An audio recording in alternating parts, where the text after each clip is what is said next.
जैसा कि आप लोग जानते हैं कि इस सीरीज में हम 20 प्रश्न करते हैं जो कि वन लाइनर रहता है, ठीक ना, ऑब्जेक्टिव फॉर्म में बिल्कुल भी नहीं रहता है, ठीक है। तो उसी वीडियो का ये चौथा पार्ट है। तो जानते हैं पहला प्रश्न को, देखते हैं।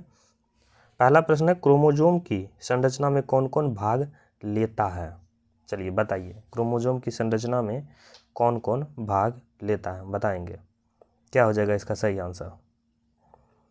तो इसका सही आंसर हो जाएगा डीएनए और प्रोटीन, ठीक है। जानते भी होंगे, अगर नहीं जानते हैं तो जान जाइए। चलिए आगे, अनुच्छेद 17 किस विषय के संबंध में है? अनुच्छेद 17 जो है ये किस विषय के संबंध में है, बताएंगे। अनुच्छेद 17 है अस्पृश्यता, अस्पृश्यता, ठीक ना, छुआछूत जिसको कहते हैं, उसके संबंध में अनुच्छेद 17 है, ठीक है। अगला प्रश्न है, किस 1 किलोग्राम भार के बराबर कितना न्यूटन होता है? कितना न्यूटन होता है? 1 किलोग्राम भार में कितना न्यूटन होता है, बताएंगे। आंसर क्या होगा? 9.8 न्यूटन इसका सही उत्तर हो जाएगा, बताएंगे। आगे है, उत्तर वैदिक काल के मृद भांडों में किस प्रकार के मृद भांड सर्वोपरि वैशिष्ट्य सूचक है?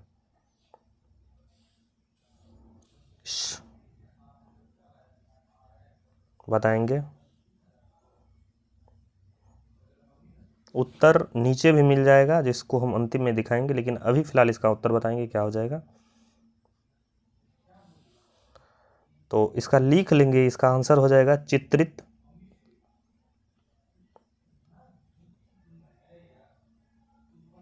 मैं लिख रहा हूं पहले, चित्रित धूसर मृद भांड, ठीक ना।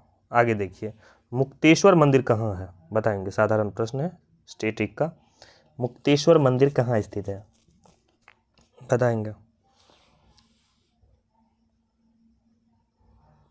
भुवनेश्वर हो जाएगा सही आंसर, उड़ीसा की राजधानी भुवनेश्वर में, ठीक ना। पृथ्वी का भूमध्य रेखीय व्यास कितना है, बताएंगे। स्टैटिक में ये ज्योग्राफी का प्रश्न है।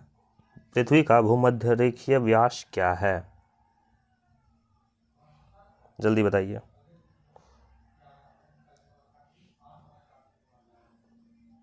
इसका सही आंसर हो जाएगा, दूसरा सेलेक्ट कर लेता हूँ, ठीक है, 12,756 किलोमीटर, 12,756 किलोमीटर, ठीक ना। देखो, मैडोना किसकी चित्रकृति है? मैडोना जो है ये किसकी चित्रकृति है? राफेल, ठीक ना, राफेल की ये चित्रकृति है। भारत की किस पंचवर्षीय योजना में राष्ट्रीय आय की वृद्धि दर न्यूनतम थी?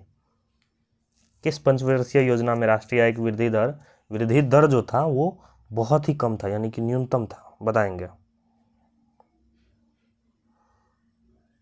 तीसरा जो पंचवर्षीय योजना था, थर्ड, इसमें वृद्धि दर सबसे कम था, ठीक ना, याद रखेंगे।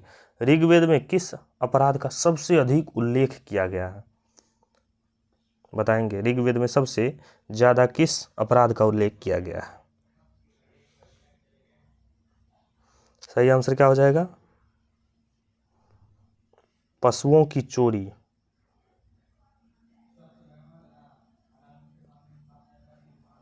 पशुओं की चोरी, ठीक ना।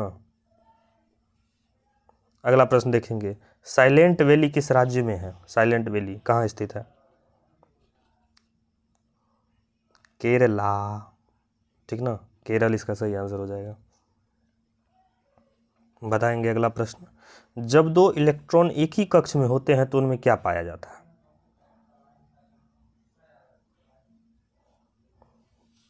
बताएंगे। विपरीत चक्रण। देखिए अगला प्रश्न, किस अनुच्छेद में प्रेस की स्वतंत्रता वर्णित है? इसका वर्णन किया गया है प्रेस का स्वतंत्रता का, कि प्रेस स्वतंत्र रहेगा, जो कि बिल्कुल भी नहीं है। हम कह सकते हैं नहीं है, लेकिन हाँ, प्रेस की स्वतंत्रता भारत के संविधान में उल्लेखित है, वर्णित है। बताएंगे ये अनुच्छेद, देखिए अनुच्छेद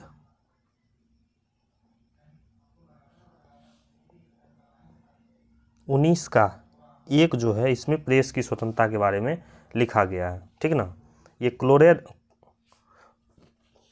कोलेरा यानी कि हैजा जो है, ये जीवाणु की खोज किसने की थी? बताएंगे कोलेरा को, ये जीवाणु की खोज किसने की थी? रॉबर्ट कोच ने। देखिए आगे है, आर्यों का मुख्य व्यवसाय क्या था? आर्यों का मुख्य व्यवसाय क्या था? फार्मिंग, सही आंसर हो जाएगा कृषि, ठीक ना।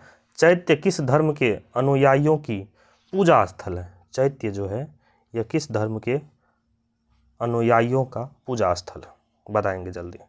बौद्ध धर्म, ठीक ना, सही आंसर हो जाएगा बौद्ध धर्म। बौद्ध धर्म। देखिए पृथ्वी का ध्रुवीय व्यास क्या है? अब बताएंगे ध्रुवीय व्यास। इससे पहले क्या पूछे थे? भूमध्यरेखीय व्यास, और अभी है ध्रुवीय व्यास। चलिए दोनों प्रश्न एक ही स्लाइड में हो जाएगा आपको। 16 नंबर का प्रश्न है, ध्रुवीय व्यास कितना होता है पृथ्वी का? देखिए 12,714 किलोमीटर। अब बताइए ये दोनों में अंतर कितना होता है? ध्रुवीय व्यास और भूमध्य कौन सा है? भूमध्यरेखीय व्यास में क्या अंतर होता है? 1275 इसका है और 1214 इसका है। 12,756 उसका है, इसका 12,714, और 14 और 56 के बीच में कितना अंतर है?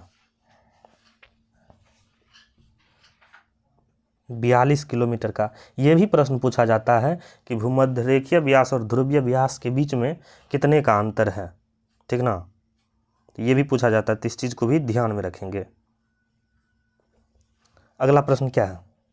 महिलाओं की ओलंपिक में भागीदारी सबसे पहले किस वर्ष हुई थी? बताएंगे। महिलाओं की ओलंपिक में भागीदारी सबसे पहले सर्वप्रथम किस वर्ष हुई थी? सही आंसर इसका क्या हो जाएगा? सही आंसर हो जाएगा 1900 में। किस में? 1900 में, 1900 में, ठीक ना।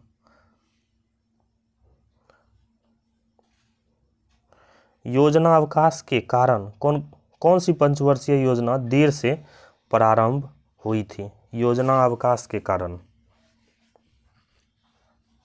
कौन सी पंचवर्षीय योजना देर से प्रारंभ हुई थी?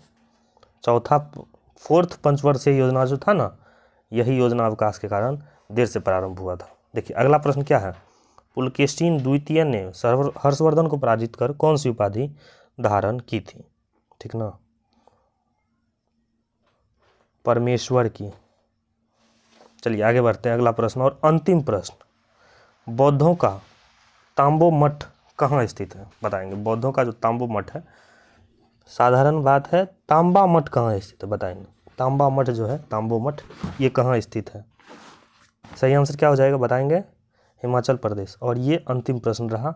आपको ये सीरीज लगभग 8 मिनट में ख़त्म हो रहा है। 8 मिनट में जानेंगे 20 प्रश्न को। बताएंगे कैसा लगा ये प्रश्न। आप अपनी कमेंट में अपनी राय साझा करें और वीडियो को लाइक करें। मिलते हैं नए वीडियो में।